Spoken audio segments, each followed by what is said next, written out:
Hello everyone. Well, this is Dr. Gitanjali Kalia and back with yet another vlog on the history of blogging and its code of conduct.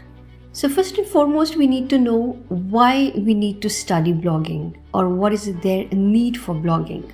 According to the Experts Writers, which is one of the content writing agency, they're conducting a survey among 60 bloggers in which they find out the following conclusions. That 77% of the internet users read blogs. There are 600 million blogs online today, which is increasing on an hourly basis. There are 409 million readers on the WordPress, and each month 77 million comments appear on the WordPress. Now let's have a quick look at the history of blogging. Many experts would agree to that and state that the first blog, that's links.net, appeared in 1994, which was written by a Swarthmore College undergrad student, Justin Hall, to share his experiences online. And this process later on in 1997, when more and more people started sharing their feelings and experiences online, converted into the online diaries or personal pages. Hence, the term weblog was coined by John Barger, who was a creator of a website, Robot Wisdom. Later in 1999, as you could see, the word weblog was replaced by a word blog by Peter Merloz, and platforms like Xanga, bloggers, and live journals emerged. 2002 was a very influential year in the field of blogging. Technocracy, one of the first blog search engines, was launched in February. In a similar year, blogosphere was the most benefited, or in other words, the blogging community was the most benefited as the people started to monetize their blogs with the sites like blog ads, which was a precision to the AdSense, the Google AdSense, which was later taken over by Google. And in the same year, the companies like Gizmodo and Gawker used blogging as their business model for the earning.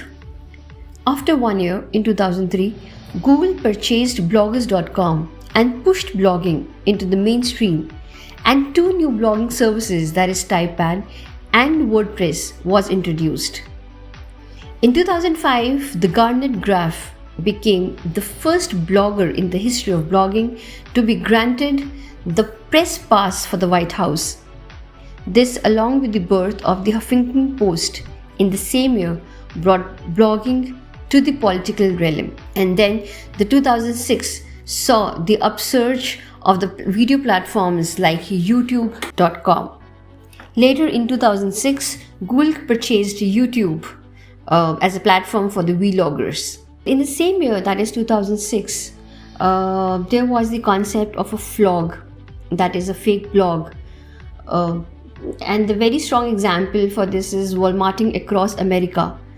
Now, one of the initial examples of the flog, which is considered, but it's still controversial, as the people, those who were against the Walmart, took it as the strategic or the fake blogging, but the people, those who were a part of the blogging, those who conducted the whole blogging, went across the places, covering up experiences of the people who work into the Walmart,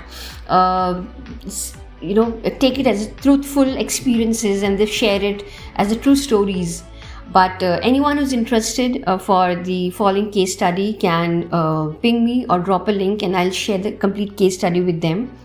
And later in 2006 and 7 too, microblogging came into being, which is a Twitter, and also followed by Tumblr in 2007. So later, after 2 years, in 2009, the White House they debuted with their first blog, and in 2010 the Technocracy shared that 11% of the bloggers reported earning their primary income from blogging. So, and this was the whole concept, the way the blogging has emerged over a period of time. So now let's have a look at the bloggers code of conduct, till date there have been no fixed points by any of the organizations, but it's still because many bloggers or the companies which are involved into it, they are trying to self-regulate it. But still, how does this whole concept started and came into being is like just a quick snapshot onto how this whole concept of the code of the conduct came into being. So Tim O'Reilly in 2007 proposed a code of conduct for the bloggers to adopt a uniform policy for the moderation of the comment. And this action was a result of the controversy involving threats to a blogger, Kathy Sira, So, and later on, this idea which Tim O'Reilly gave to the people of having the code of the conduct was also shared, proposed and promoted by the BBC News, right? And they said, and they quoted Tim O'Reilly saying, "I do think we need some code of conduct around what is acceptable behavior. I would hope that it doesn't come through any kind of regulation. It would come through a self-regulation." So during the same time, the efforts were made in the Ireland, where a proposal for the code of conduct was raised by an article in the Sunday Business Post in 2009.